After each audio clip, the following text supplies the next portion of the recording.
Baseball is dead. Rest in peace. Dallas is, where did he say he was? He was in...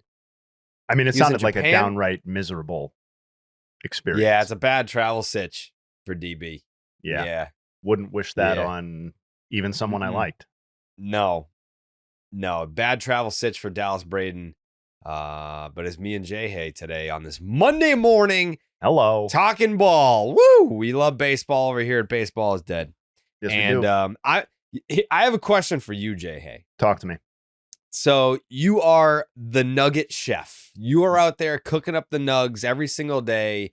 And your goal essentially with these nugs is to provide context, a different perspective, highlight greatness, or I guess shitty performance. You're not really that much of like a shitty performance highlighter, but when it's merited, you'll drop something out there. But for example, what I'm getting at is I remember putting out a tweet about the trajectories of the Dodgers and the Padres seasons and how there was a gap and then the Padres had caught and then passed the Dodgers. All presented without opinion. It's kind of just, here's the facts. Here's what the Padres and Dodgers have done. And here's how the Padres' journey to get to first place. Well, lo and behold, the Dodgers have swept the San Diego Padres this past weekend. Yeah. And now I've got all these Dodger fans being like, what now, bitch? Like, fucking update that shit. And I'm like, I don't give a fuck who wins the NL West. I picked the Dodgers. I don't care. Like, I don't really care if I'm right at the end of the day. I just want good baseball. I want good head-to-head baseball. May the best team win, which is the same for any division except for the AL East. I never want the Yankees to win the AL East. I think we've all established that. But do you also receive that when people, like when you put out statistics, are people angry with you in wanting you to update them? I had a great one the other day.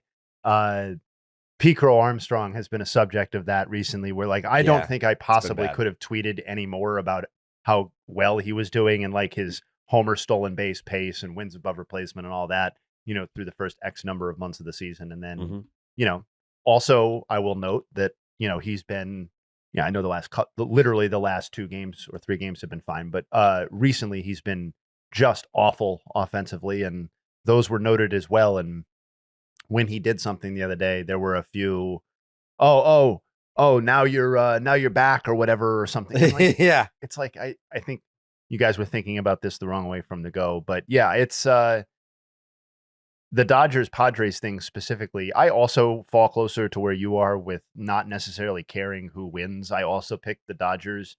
I guess I'd like to be right, but I also think as a baseball story, as we said last week, it'd be very compelling if the Padres were able to win the division against what was perceived to be a super team juggernaut, can't lose Dodgers team. That would be fun for people like us who cover the entire league. And I think it's just kind of a natural, not a problem, but just a byproduct of covering the entire league and attempting to, and I think doing a good job of talking about the vast majority of the teams is that they're going to be positive and negative takes. It's not just going to be, one long encouragement through 162, nor is it going to be, just a Frank the Tank, like misery fest for 162 either, complaining about every single element of the team that you root for. So yeah, I mean, this past weekend was, I think in some ways like the funniest possible outcome, because as you said, every conversation was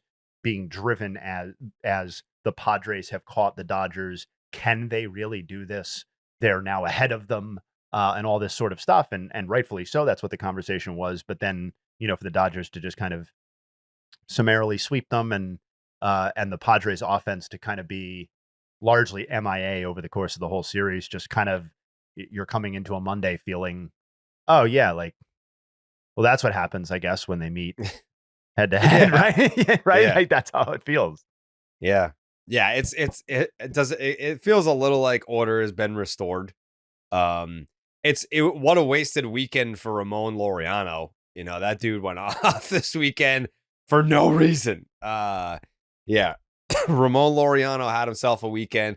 Mookie Betts had a homer. Teoscar Hernandez had a very strong series for the Dodgers. I would say if you were to hand out an MVP of the weekend, if not for like the losing team, Ramon Laureano being the guy, I'd say Teoscar was the guy.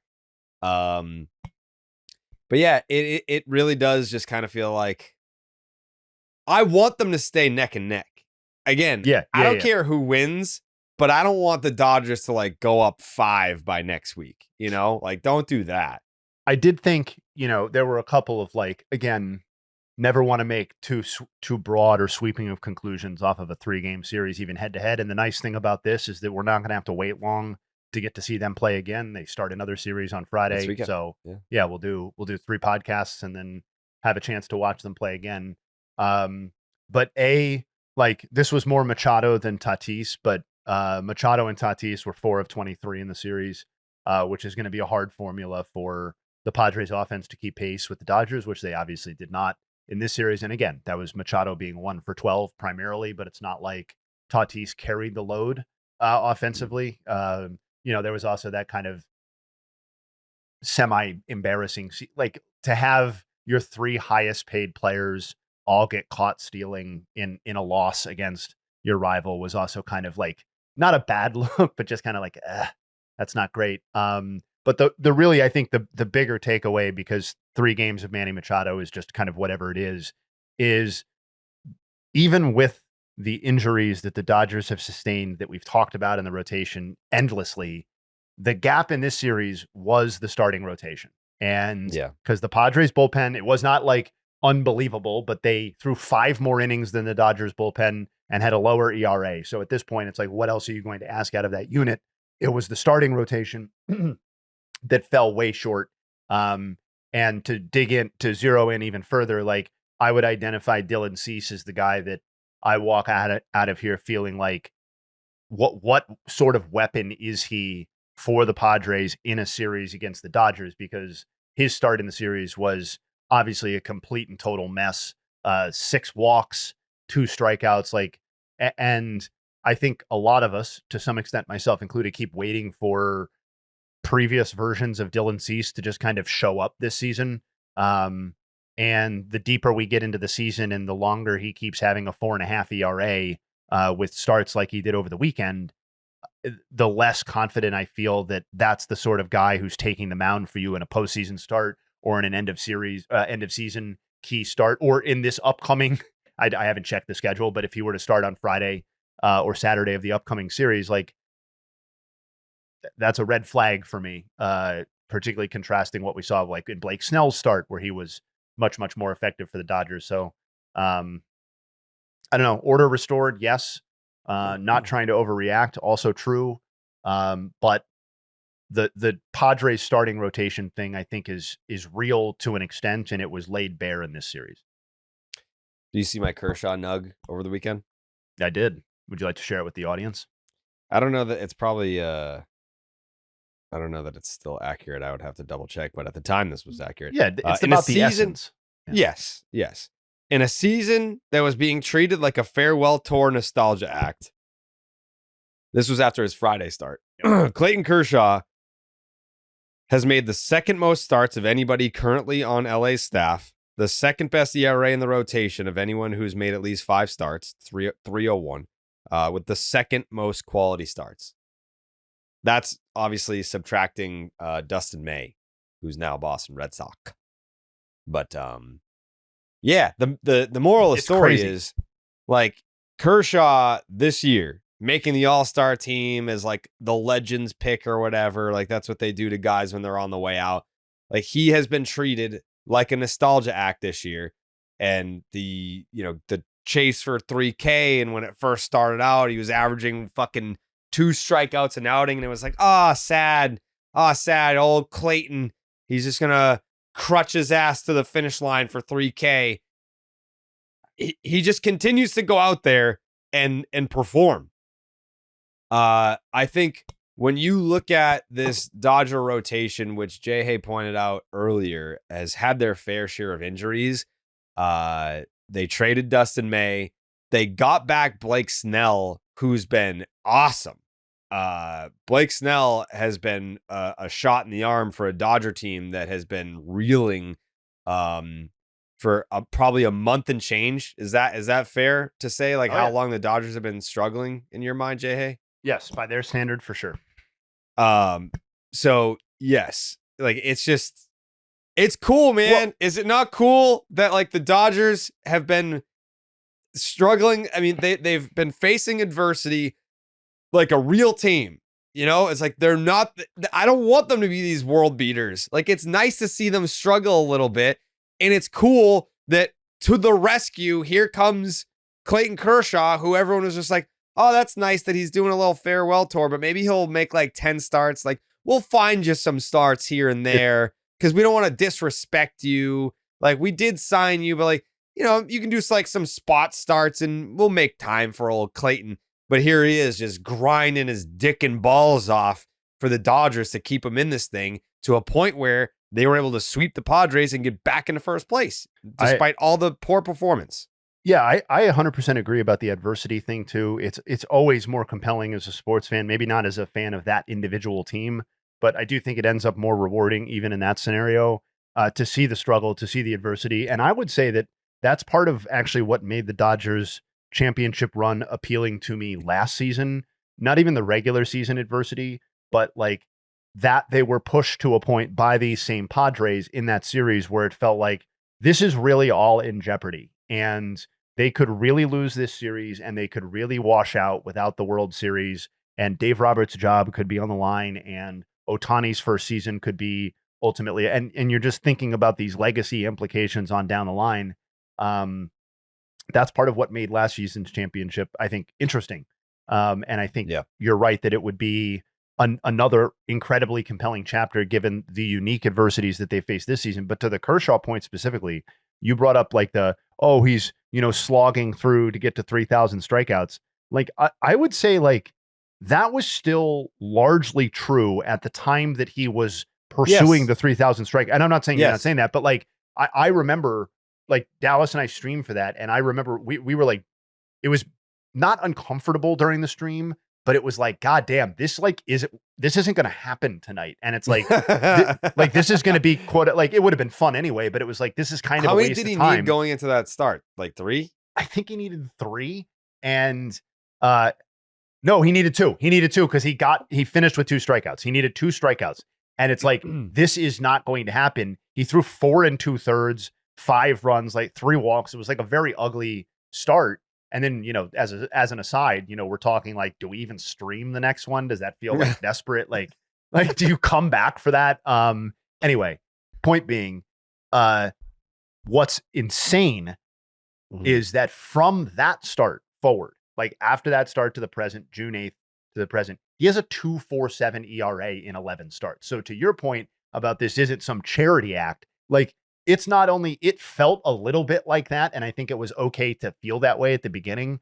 We are now on month 3 of like genuinely necessary, really, really helpful pitching. And even if you want to be like, Mr. Glass half empty, the FIP is 3.47. So it's not like even if he were to regress to that or whatever, that he wouldn't also be still really, really helpful to what they're trying to do. I think it's an incredible coda or whatever we want to call it to Kershaw's career to throw up one more of these seasons. And honestly, I don't want him to I want it to finish on a high note too. I want him, if the Dodgers win, I want him to be a huge part of that, whatever. But I think there's also like, even if there's not a lot of value add from this point forward, I do feel like he's played an incredibly critical role in the Dodgers season. And if their margin for the division in terms of winning it ends up being 1, 2, 3 games, you can point, I think, directly to Clayton. You could point to lots of things. One of those things is that you could point to Clayton Kershaw and be like, that was a difference in the season in how this could have played out. So yeah, one of the best stories of the season. So for the whole season, because I also saw, well, like they're controlling his innings and blah, blah, blah. They're not. Like Clayton Kershaw for the whole season is averaging 5 1/3 innings per start. Yamamoto leads their rotation 5 2/3 innings per start. So he's right there. And then J-Hay put the line of demarcation at what, June 7th? Yeah, I just picked the day after, or the start after the 3,000 strikeout, because that was so laboring. Yeah. So since then, June 7th, he is averaging 5 2/3 innings per start, which is tied with Tyler Glasnow for the most innings per start. And he's made 11 of them, which is tied with Yamamoto for the most starts on the staff. Glasnow has made 7. Sheehan, 6. Ohtani, 9. And Ohtani's he's an opener. He's averaging 2 2/3 innings per start. But to J-Hay's point, his whip is the same as Glasnow's, 108. The ERA, 247 to Glasnow's 250. Like, he's been just as good as Tyler Glasnow. So, yeah. I mean, is the strikeouts per 9 a little bit different? Yeah, it is. But it's about getting outs. It's not about striking guys out. It's about just getting outs. It's a 5.95 strikeouts per 9 compared to 11-12 for Glasnow. But and to be honest, like, there are plenty of dudes who strike lots of batters out and get whiffs in the modern game. Like, and I saw Clayton Kershaw do that in his prime. I think everything about it is more interesting when he's doing it the way that he's doing it, because almost no one else can do it the way that he's doing it. And it shows the progression or the adjustments that he's had to make to get to this point and to figure out how to succeed like this. And I think that's just such a compelling thing when it happens for an all-time great, and particularly a guy who's not doing it on a team that has no stakes or in low leverage games. Like, this is happening for a team with obviously the aspirations that we've been talking about. And again, for the 5th reason, that makes it all the more impressive. Yeah. Just happy for Kersh, you know? Just happy for a guy that can go out there and, I mean, I feel like this is a discussion for another day, but, you know, you have, like, does this reignite the fire? Like, is this someone that wants to go out there and pitch again next year? Like, in this series, you had Kershaw, Snell, Glasnow. And you had Kersh and Snell both go 6. They both struck out 3. Just 1 Ernie for Kersh, 6 shut for Snell. They got some good pitching in this series. Yeah. The Padres couldn't really do dick. Combined 1.59 ERA in 17 innings for Dodger starters. And it was just a 220 batting average. I mean, the Dodgers got the Padres got 8 2/3 innings out of their starters the whole series.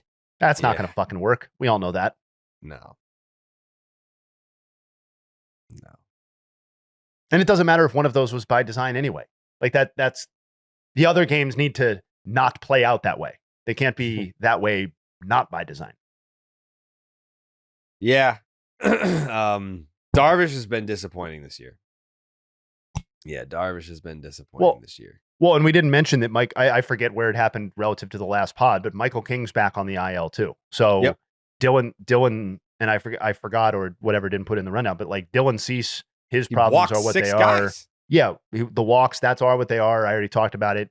Losing King is a huge blow. The fact that Darvish has been disappointing. Yeah, I mean, I'm not trying to be the polar opposite of how we were last week on the Padres, because I think a lot of basically everything we said about the Padres still holds about this team and how they're going to ultimately succeed or not succeed.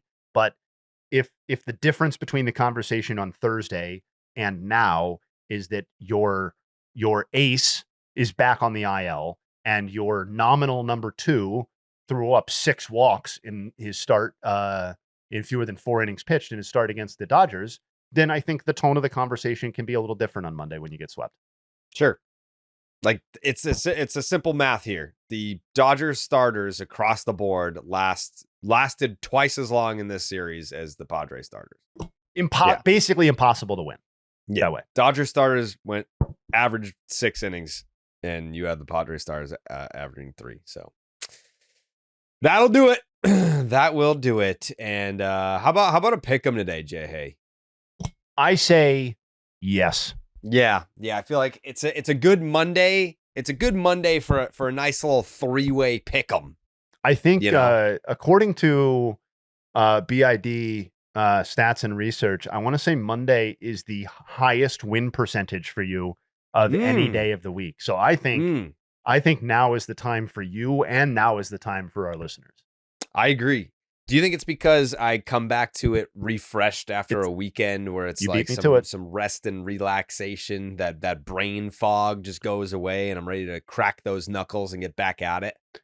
You beat me to it, and I'll go a step further. You lay yourself bare for the listener and for the viewer. And by the time Friday rolls around, I mean, the fact that you're even still standing by Thursday's pod. You guys often do Section 10 Thursday nights, right? Sometimes Thursdays, sometimes Wednesdays too. Well, of course, yeah. But it's. I'm just saying that's the end of the week, right? Sure, it's the schedule's relentless, Jay. You know, we finished at like 1:30 in the morning last night. It was we went in the studio at 8 p.m. Basically had a team powwow for like an hour and a half, and then we started the podcast. Yeah, we finished at like 1:30. I have the old time baseball game this week. I'm very excited for that. I'm gonna get to face Brock Holt. I'm probably gonna hit a tank.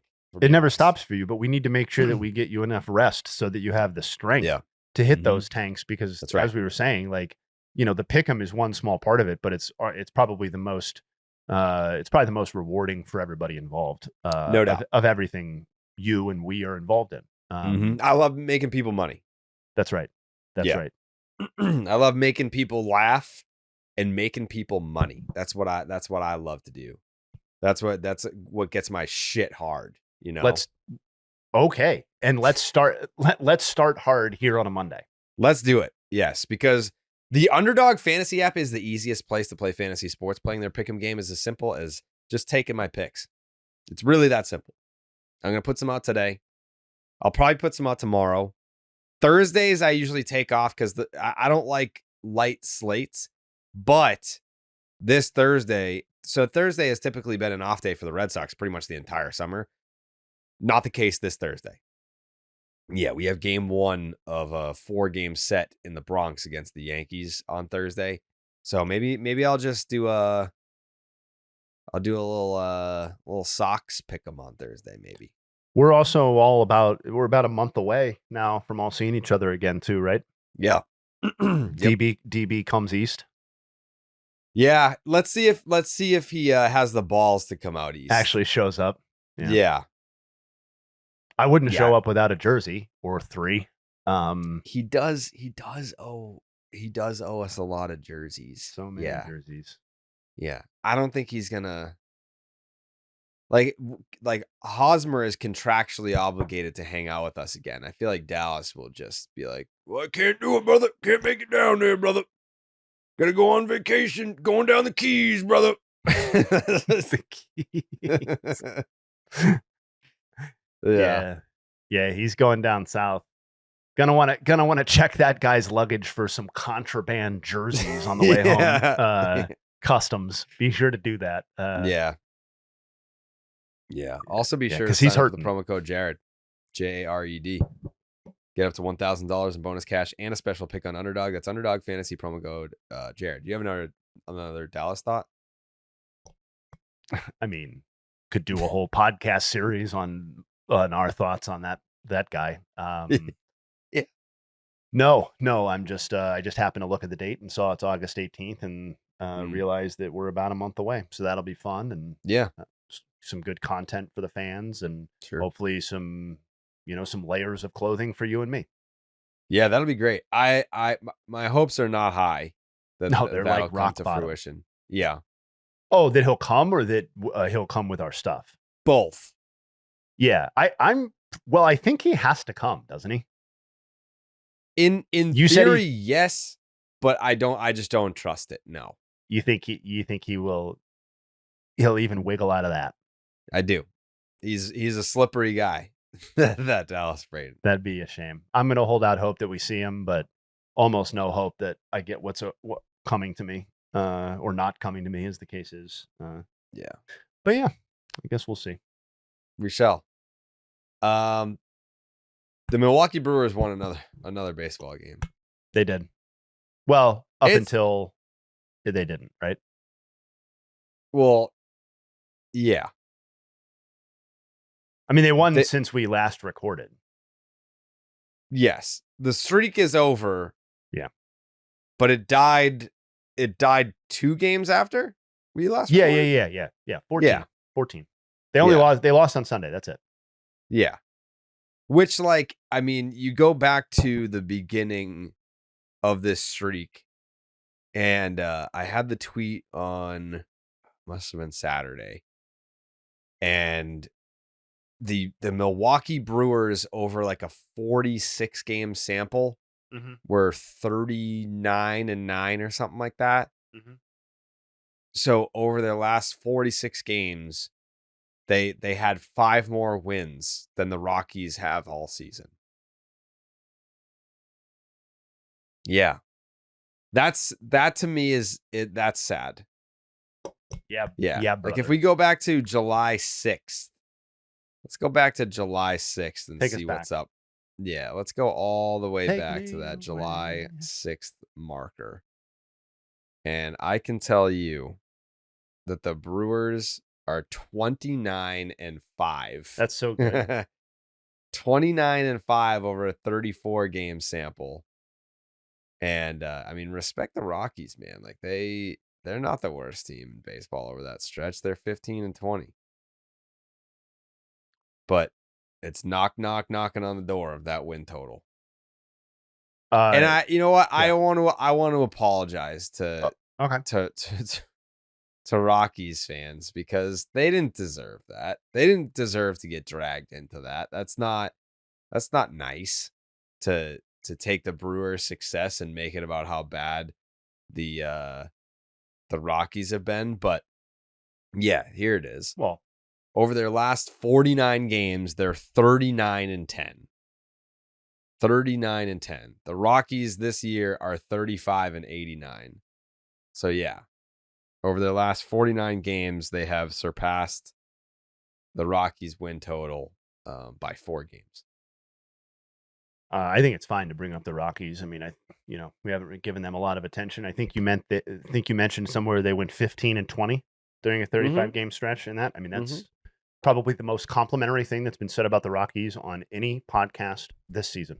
Yeah. Noting that they went 15-20 over a 35 game stretch. So good for you. They're not the worst. Good for you. No, and it just shows that, sometimes they go through stretches of baseball that are only bad. Right. Yeah, shout out to the Brew Crew. Win streak ends at 14. My 2 main thoughts on them specifically, or that situation, is shout out to Christian Yelich, who I think has done very solid work for the Brew Crew this year, and is kind of just in the part of his career where he's at an assumed level of production if he's healthy and in the lineup, and I think that's fair. I mean, he's at an 812 OPS, 127 OPS plus. Those are both, kind of right in line with career norms, or, his numbers over the last 3 or 4 seasons, or whatever sample you want to use post MVP. But specifically has been a big part of the hot streak as well. I know he was kind of brutal over the literal weekend, but in August has hitting 356, 433, 644.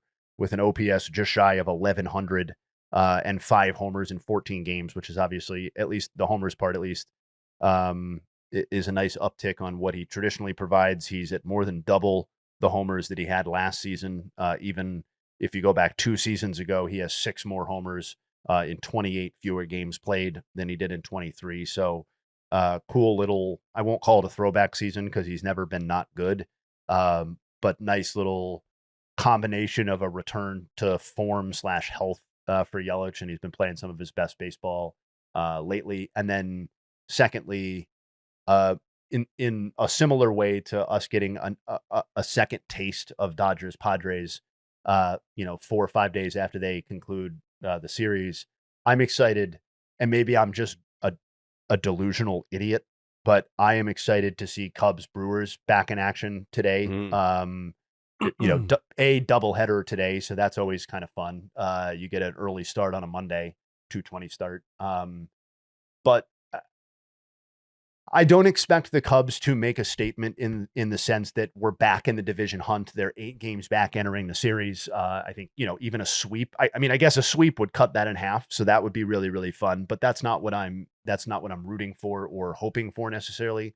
I'm interested to see, what does this series tell us about, if anything, about what the gap is really between these two teams. Because one of the things that we talked about last week, I think you brought it up, was if these two teams played in a postseason series, what could that look like, or what would our expectations be, or would it be a surprise if the Brewers won or got upset or whatever?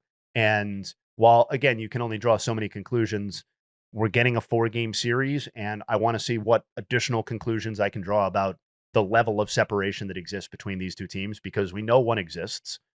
I just want to know kind of what that level is. And, I'm kind of rambling at this point, but I'm super interested in Brewers Cubs, and I've been spending a lot of time digging into it. And the Cade Horton thing, it's Cade Horton, Freddie Peralta in the early game today. And Peralta's having a great season, probably the best season of his career. We could talk about him, but the Cade Horton thing specifically, kind of the breakout that's happening there, and them holding him out of trade deadline deals. And, early on, like, the crazy thing about Horton is that he's got the whiff rate of Yamamoto, but the strikeout rate of Jameson Taillon. So it's like there's something that's not lining up here, and it's starting to line up here. 1 run allowed over 28 and a third innings pitched over his last 5 starts, which is a 0.32 ERA. And his previously very hittable 4-seamer has been very unhittable. They'd hit 367 off of it through his first 11 outings. It's at 122 over his last 4. And he already has a changeup that has a whiff rate north of 50%, which is, like the rarest air for a pitch. That's there have been 1,600 pitches thrown in MLB at least 100 times this season, and that whiff rate on Horton's changeup is the 10th highest of those 1,640 pitches. So I know we were talking about the end of the Brewers win streak, but spinning it forward, there are so many subplots and then also overarching plots that I'm fascinated in this Cubs Brewers series as well. I did want to play the clip from Saturday night, though. Yeah, sorry about that. Hell of a moment. Well, I mean, we're on Cubs Brewers because we also want to get to the Kyle Tucker situation as well. But yes. Yeah. Fly ball! Deep left! Monasterio! Out of here!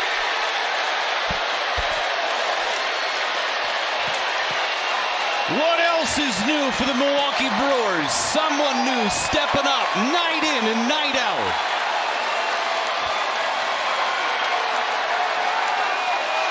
I mean, you gotta be kidding me. This game is in Cincinnati, and like Brew Crew fans, they showed up big time. Yeah, it was magical moment after magical moment on this run, and I think, like the broadcast said, it was someone new stepping up every single night. But back to what Jay mentioned earlier about like Christian Yelich, I just love that he's a part of this and not just along for the ride. Like I love that Pat Murphy, the manager of the Brewers, the other day was talking in one of his press conferences about like Christian Yelich is a dude that he wants to earn every bit of that contract. So not only is he, going out there and still hitting 20 plus home runs, whatever, but he's trying to help all the young kids. Like he has taken it upon himself because of that contract to be like, I'm the captain of the Brewers and I want to go out and help this team win any possible way that I can. So it goes beyond just like the fact that he can go out there and hit and help the team on the field. Like it's good that he's just not along for the ride. That would kill me. No if question. the Brewers were on a run like this and he was just taking up space or whatever. But no, I mean, I think you can make a credible argument that he's their most, him or Contreras are their most indispensable offensive pieces, right? Still at where he's at, and that's cool. It's more, it isn't just along for the ride. It's an essential ingredient to what they're doing, as he always has been offensively, by the way. Yes. Yeah, shout out Christian Yelich. This Kyle Tucker situation yesterday, Jay Hay. As you pointed out, I wouldn't have noticed the homer drought if not for you. But I believe tomorrow is the 1 month anniversary of the last time that Kyle Tucker hit a home run. That's correct. Okay. So it has almost been a month to the day that Kyle Tucker last hit a home run for the Chicago Cubs. And then yesterday, while losing to the Pittsburgh Pirates in the 6th inning, Kyle Tucker hit a ball on the ground, and I don't even think he left the batter's box. And the fans at Wrigley let him know how they felt about it. It's first, fair ball, and Tucker is out.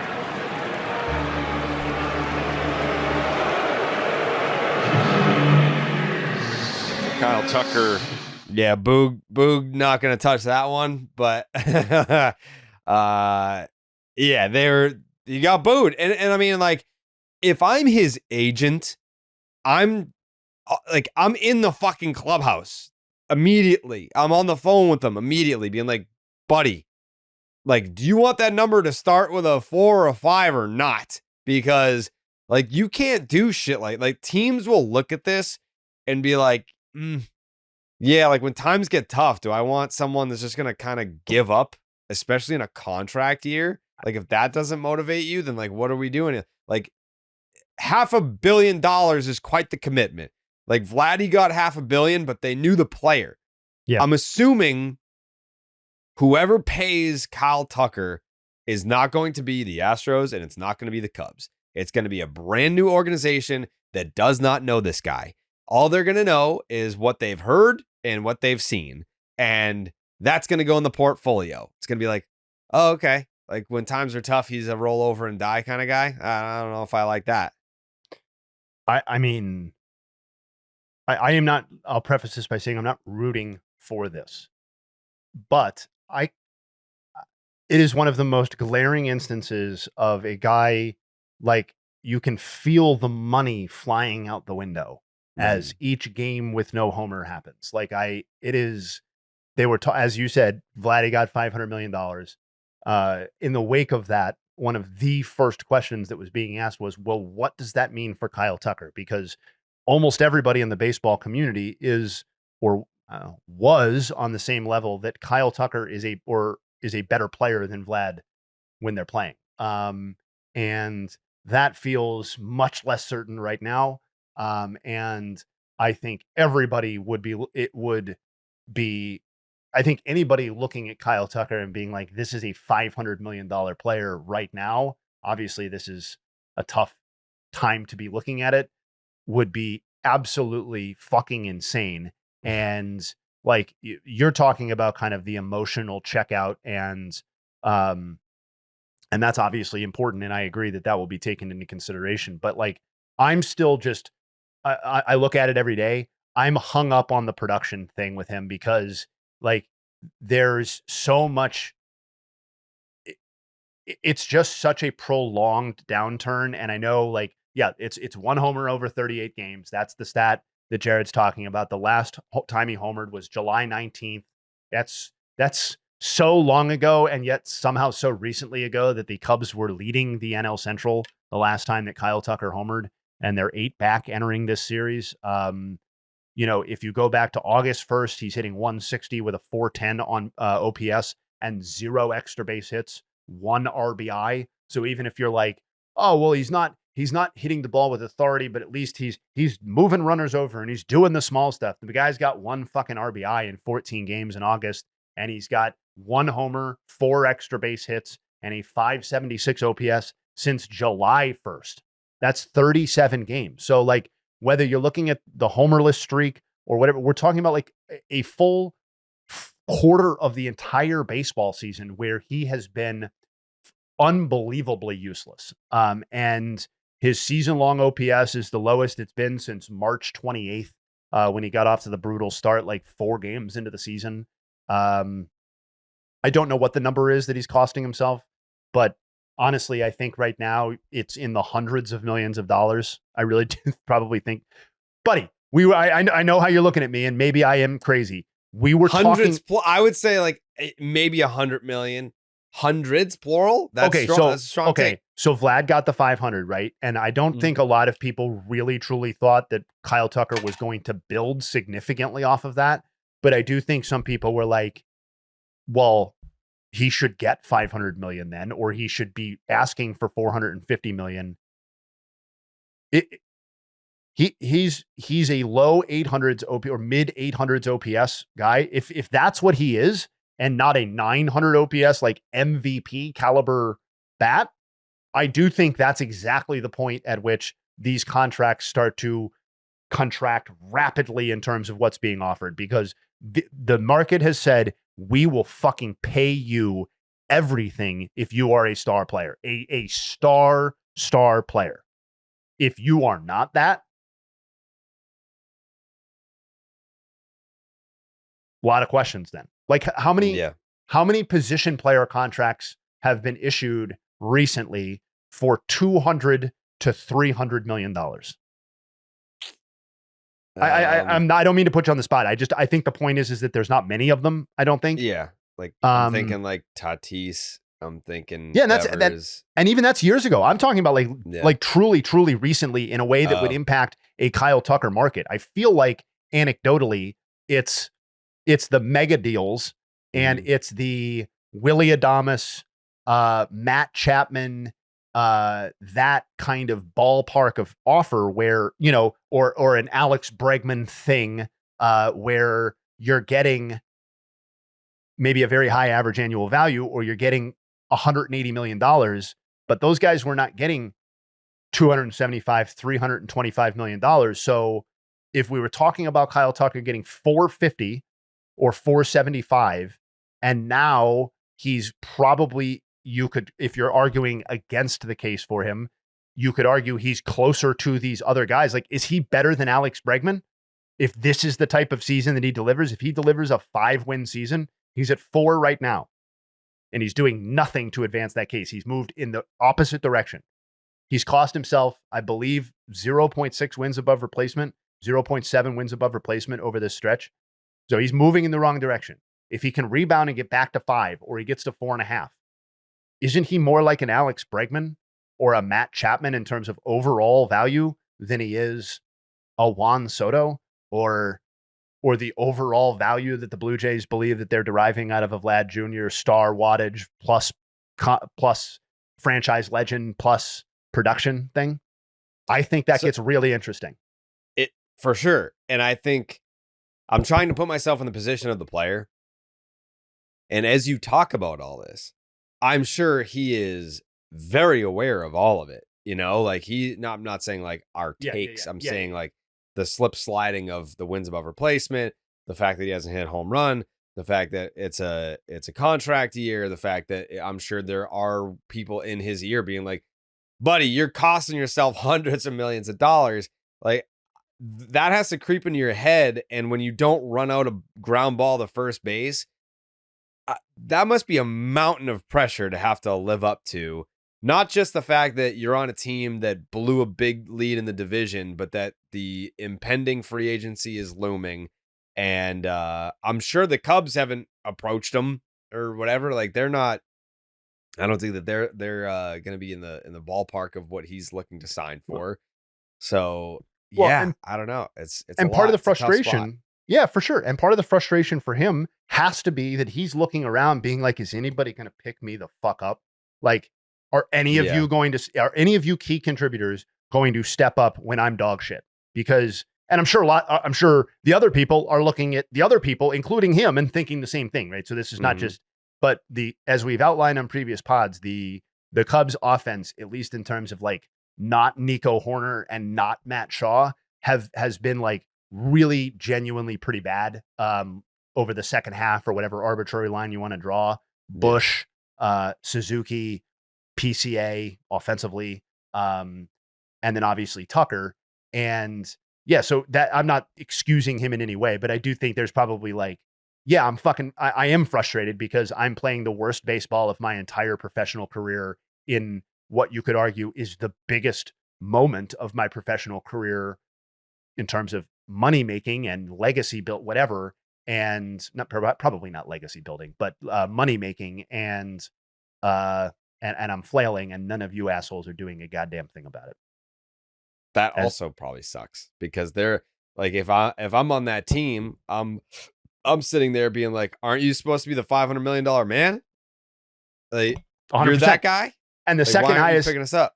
And the second highest paid guy, or the guy with the second largest contract, remember, is famously Dansby Swanson, who is never going to be a guy who is carrying you offensively for any prolonged period of time. And in fact, is more often than not lately kind of an anchor offensively.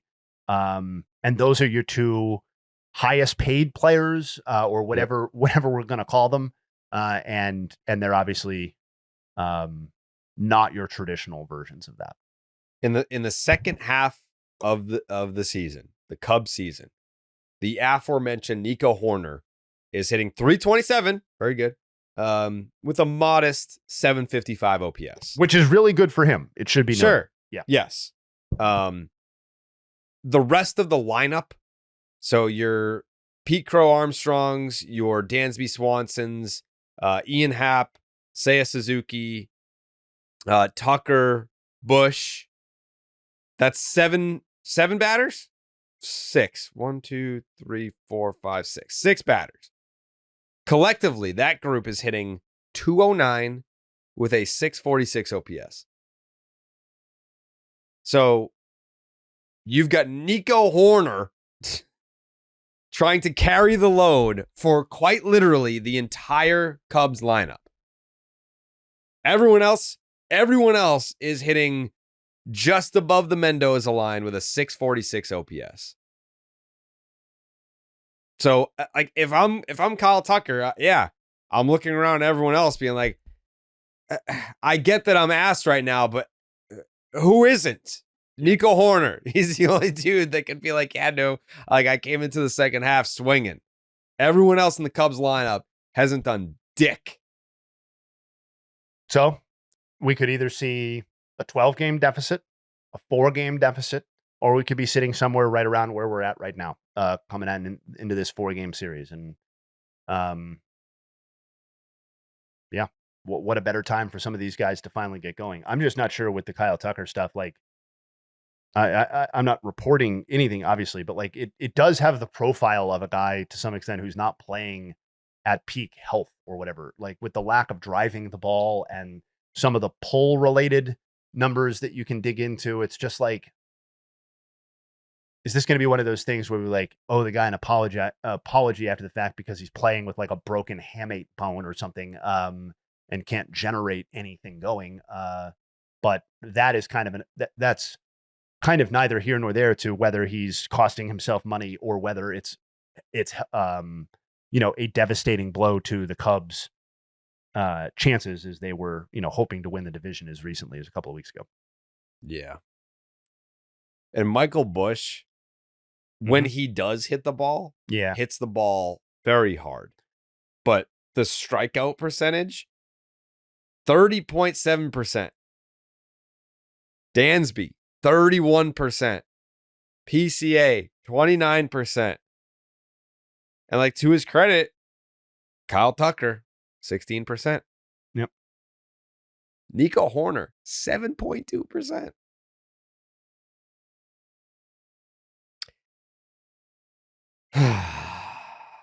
Wow, big news. The Braves are re-signing Carlos Carrasco. Jesus Christ. I didn't even know he was on the Braves before.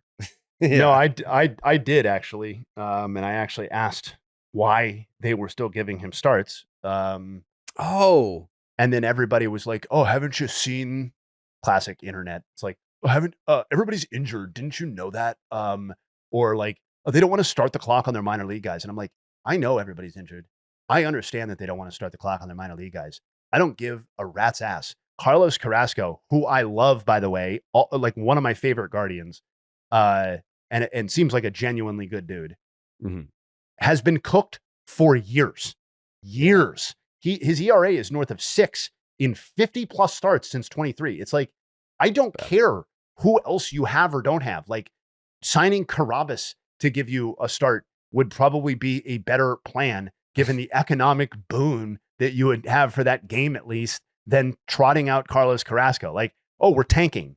Okay. Like, that is legitimately the only answer that makes sense to me, which is we are intentionally trying to be bad, which I don't actually think is necessarily true, but like that's the scenario where re-signing Carlos Carrasco and giving him starts would appear to make sense in 25.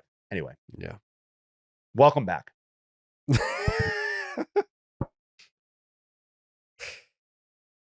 How about Ruff Greens? Uh-huh. Shit, man. You want to talk about a product that works? I know I got a dog.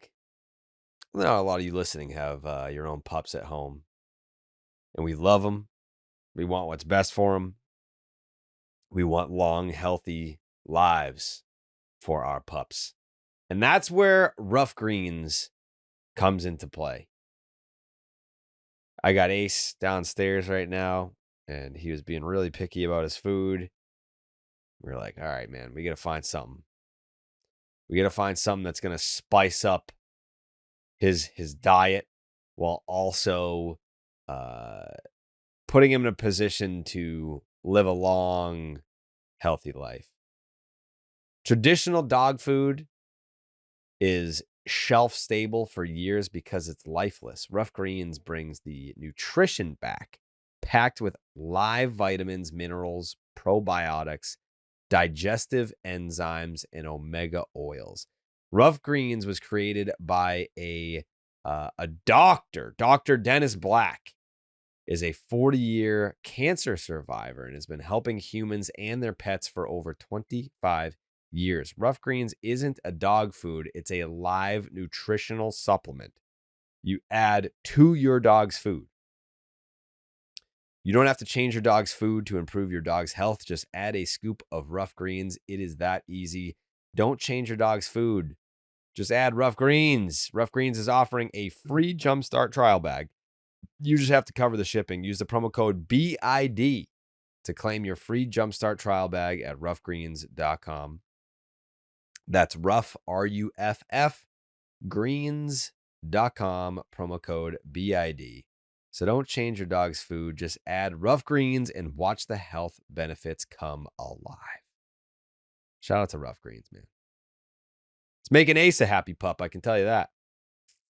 I'm happy to hear that. I'm happy to hear that because I know, like, you know, there's been an adjustment period. So I'm glad that he's settling in as a happy dog. Yeah, he's big time happy dog. Yeah, he's still shitting in the house. Oh, okay. So maybe it was never about his happiness. It was more about yours. My happiness, yeah. Yep. But he doesn't piss in the house anymore. Okay. Like, he will gladly shit in it. Is there an argument to be made while we're doing these hypotheticals that shitting in the house is better than pissing because you can kind of see the shit and smell it and pick it up, where the piss could be soaking in your rug or staining your wood floor and you not even know about it? Yeah. Like, I would say if I were to pick one or the other, I would pick the situation that I currently have, but like you'd rather zero situation? Yeah, I'd rather not have any. Totally get it. Yep. I don't have a dog, but I do get it. Yep. Yeah. You a dog guy, you would say? I'm fine. I would call myself solidly neutral. I don't think dogs and I we're fine. We're fine. We coexist. We get along. My parents have always had dogs growing up, German Shepherds, across the board. So I'm fine, familiar with a big dog. You know, a lot of people called me Big Dog. That's right. But yeah, I'm not a passionate. We'll see where it goes with my family though, because both of my kids seem very fascinated with dogs, and my spouse is really not enthusiastic about that. So we'll see. But the point being is that if we do go down that path, we're going to be doing it with Ruff Greens. Yes, we are. Of course we are. Tell me about this geographical realignment that Rob Manfred was hinting at, Jay. Well, I mean, it's one of those things nicely that says a lot of what it is in the title, right? So I think as part of, kind of an expansion idea, and we'll see whether that ends up happening or not, one of the solutions could be to realign the divisions in a way that is more, renaming them and basically creating a new path. So let's just start there. It's easier to think of it as a totally new thing than to think of it as combining or reconfiguring current divisions. I saw one by a person unnamed right now who proposed an East, North, Mid-Atlantic, Southeast kind of scenario, Midwest, Southwest, Pacific Coast, and West, 8 divisions. But the idea being something like Red Sox, Mets, Yankees, Phillies in one division. Reds, Guardians, Tigers, Blue Jays, Orioles, a Charlotte expansion franchise, the Pirates, and the Nationals. Geez, put me in that division. I mean, you spend $125 million, you're winning that, the Mid-Atlantic every year. Southeast, Braves, Marlins, a Nashville expansion team, and the Rays. And then Cubs, White Sox, Brewers, Twins, Astros, Royals, Cardinals, Rangers, Rockies, A's, Mariners, Giants, and D-backs, Angels, Dodgers, Padres. Obviously, these are just ideas. You could quibble with some of these being included in one over the other. The names are it's all hypothetical. But Rob Manfred was on Sunday Night Baseball and was talking about it, and that's kind of what brought it to the forefront. What is your reaction now that I've kind of rambled off what it is? Because I'll save my initial reaction. I want to hear what you had to say. I don't like change. Yeah. And then I get it, and I'm like, oh, once I see it and I sit in it for a while, I'm like, oh, this could be cool. But I think, at first I'm just, it's not that I'm like some baseball traditionalist. I'm not like, I'm open to anything that makes the game better or more interesting or attracts more fans. But yeah, I don't know. I guess I would need to see it first, and then I would get used to it, and then I would forget what it was like before, I guess. I don't know. I think that's 100% what would happen. And I think my reaction, if you had told me this 10 or 15 years ago, would have been like, fuck no, like a hard fuck no. And I think now, and this was always part of the plan probably, but they have incrementally changed how the divisions work and interact with each other, right? So we have been conditioned to, I think, get ready to accept this sort of idea. And to their credit, I think the conditioning has worked because I think the division setups have been bastardized to a degree based off of what they were before, where I've largely stopped caring whether they go forward with a path like this in the future. And in fact, I think I could learn to like this setup, this idea of a geography-based division setup, more than what currently exists, which is kind of like a Frankenstein of previous divisions, and it's not weighted the same way, right, Rocket? So like the division thing and interleague was the first step, the weighting was the second step, where these things just don't matter anymore. The lines of division delineation and league delineation are not what they used to be. And if that's the path forward for the sport, which it very clearly is, that's their design, then I think this makes a lot of sense. And to reiterate, I actually think I would prefer it over just kind of this remnant that currently exists. That's not the take that I would have expected from you. I don't know what I expected, but like embracing immediately, I don't know. So the AL East, like there are some divisions that in my head feel like a little bit more of an institution than some of these other ones. Obviously because some have been around for longer, but like the AL East or breaking that up would be one of the ones that feels like wrong, right? But like, but But dude, you're telling me that Mets, Yankees, Red Sox, Phillies wouldn't have way more juice than anything that currently exists right now? That's juice central, baby. And like, you're The not hardest division in baseball history. it would right be the there. hardest, and I am sure that the postseason setup, the way that they would have it configured, would account for things like that. I don't know how, but I'm sure that in some way, shape, or form it would. You would be keeping lots of the natural rivalries that are geography based, obviously. So it's not like you're no longer getting certain matchups like and even the ones that might be split up from a division standpoint. So like in the one proposal that I read, the Cubs and the Cardinals are no longer in the same division. Whether that specifically really makes sense or not, they would still be seeing each other, I think, the same amount that they currently see each other, or a similar amount. So, yeah, I think I could get really into some of this stuff. And I think you would be able to play up regional rivalries and stuff like that in a more effective way than you currently do. I think some of like the fake rivalries that they have set up over rivalry weekend that nobody really gives a shit about, like Guardians Reds. I'm sorry if people do. Sorry if this I'm sorry. offends. I'm sorry if that misrepresents the region, but I don't think that it does. And I think you could get more juice behind those sorts of things. So yeah, maybe unexpected. It would have been unexpected for me years ago, but they've gotten me to a point where I'm ready to accept it. Maybe I'm the fool. I would be interested to see like some options. Like show me like what are you thinking about? Some different some I guess different alignments and let me see what that like how it tastes a little bit. But I think to the point that you were making earlier though about, well, if the Cubs and Cardinals are in different divisions, they would still play each other the same amount of times. But it's like the fire would be different because like between the players, like, well, we're not competing for the division. Like I don't know, like how many times did you see two teams really go at it with each other that were not in the same division?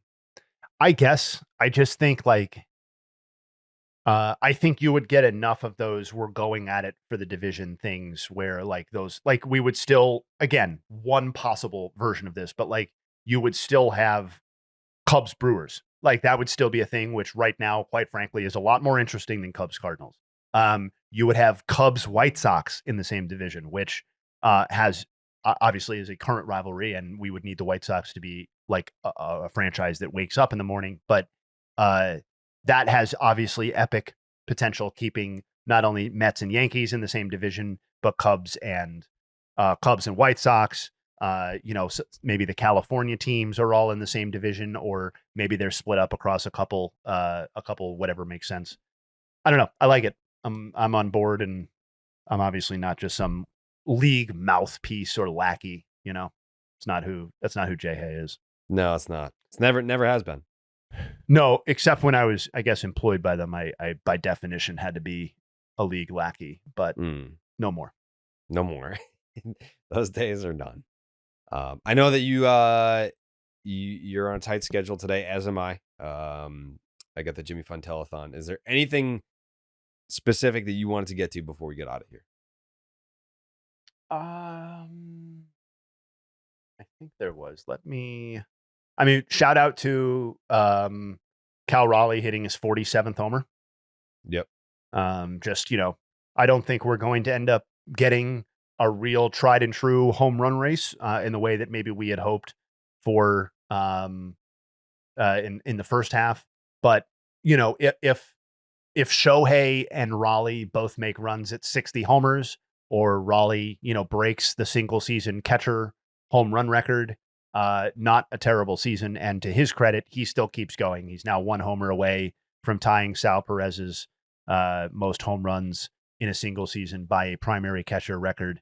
So yeah, did want to call that out. And then the other news item that I thought was, we don't have to do a whole segment on it, but the Zach Wheeler news, I do think needs to be mentioned because neither of us are doctors, obviously. But the blood clot thing, at least when I've seen, in previous sports, which I don't even know how helpful that is. But this can be season ending, and obviously is a life, on some level, a life threatening issue.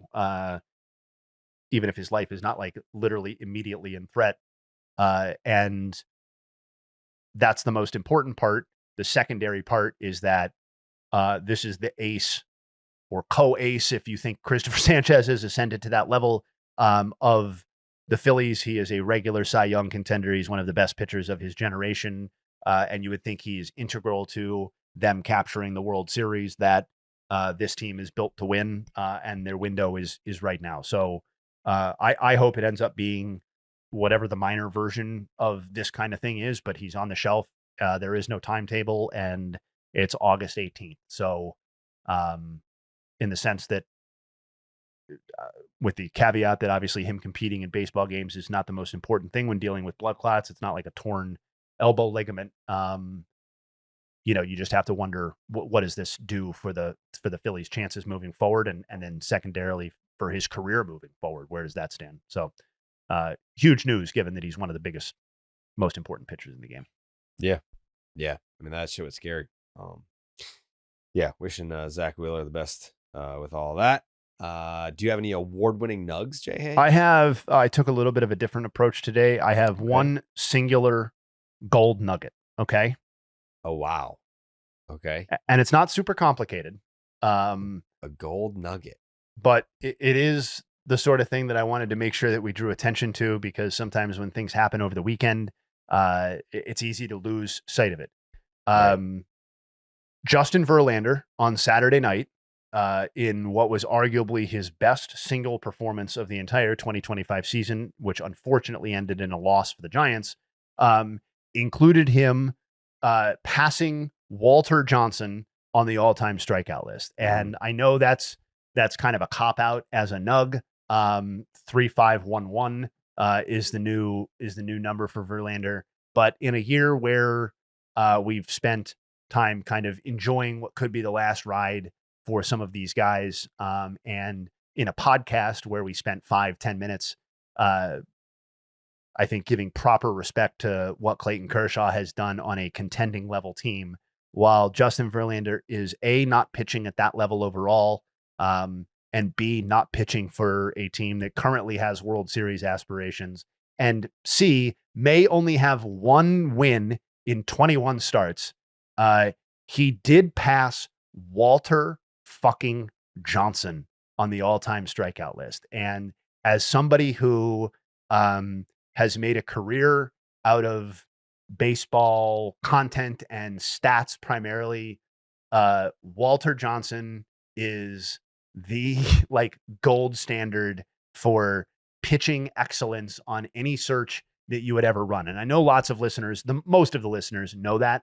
But to have lived in a time where I got to see the entire career of a guy who now has more career strikeouts than the actual big train Walter Johnson, this will function as my final thought too, is just something that I don't want to take for granted. And it's, I think, not only the timing of when it happened and that he's pitching for an also ran right now and is not a great pitcher, is like, when it's not Justin Verlander at his peak, it almost feels like there's almost part of you that doesn't want to watch it because it's not what you remembered from, the Triple Crown and the MVP and stuff like that.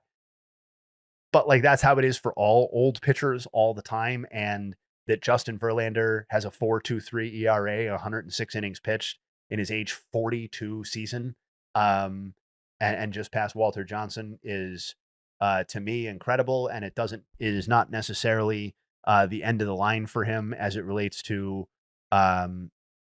career strikeouts, which I also think is cool. We could be having this conversation again this season, potentially, I guess, depending on how it goes. He's 23 strikeouts away from tying Gaylord Perry for 8th, and 63 strikeouts away from tying Don Sutton. But neither of those, even though they're higher on the board, will hit quite the same way that passing Walter Johnson did to get into 9th. And so 3,500 and 11 strikeouts. Justin Verlander, 2 more than Walter Johnson. That is my golden nugget of the day, and that is my final thought. Love that. Yeah, I think it's up to us. It's up to our generation to appreciate these guys, because I feel like, I'm gonna sound old, but like the younger fans seeing the twilight years of Verlander and Scherzer and Kershaw, they don't care. Like they're the old guys that they aren't pitching as well as they used to, and it's like, all right, get these bums out of here so we can call up the top prospect in the org. Like, I don't know that there's, I guess, like an appreciation. Like, I guess if you didn't sit through the entire career, these are the guys that, like, they made their debuts for me, like when I was in high school. So like, these are, to be able to watch first ballot Hall of Fame careers, these are those guys. And we're seeing the end of that run finally for a trio. I mean, Zach Greinke's already out of the game, and it was very I don't want to say anticlimactic, but it was sudden. Like, there was no retirement. I don't even think that there was an announcement. I think it was anticlimactic. I think it was, and maybe even by design a little bit, given who we're talking about. But I've always been closer to where you were headed, which is like, let's make sure to include Zach Greinke and this group of the 3 other guys. Yeah. And I think I'm still closer to that, but I do think there is something that feels a little different maybe now that I'm still watching those other guys perform, and Greinke just kind of exited the stage in the way that you would expect Greinke to, and with no fanfare and no kind of like, other than re-signing with Kansas City thing, there was no kind of like coda to his career in the same sense that, Scherzer is even still getting Scherzer in his last start was extremely effective against the Cubs, I believe. And we've just talked about Verlander and Kershaw. And I do think, I don't know if longevity is the word, but I do think like being able to still be out there does make it feel maybe a little bit more different than it felt a year ago, fairly or unfairly. It almost feels like appropriate, where, like, these guys are in their own tier, and like Greinke was right there, but like the tier right below. Yeah. And I think that's okay. Like, I think in an effort to give Zach Greinke credit, maybe I did too. Like, maybe that was a little bit overboard to be like, this is a group of 4, not a group of 3. Well, it's a group of 4 Hall of Fame pitchers, right? And I think it's a group of 3 all-time greats. And to your comment about the younger people not getting it or whatever, I do think sometimes there's an assumption that like these type of people, or these there are these sorts of pitchers that fade out in every generation, and that's not really true. It is maybe true on like there is an individual pitcher, or maybe even 2 who does that, but very rarely do you get a trio of people who are at the level that these guys have been for their entire careers, still doing it at the same time.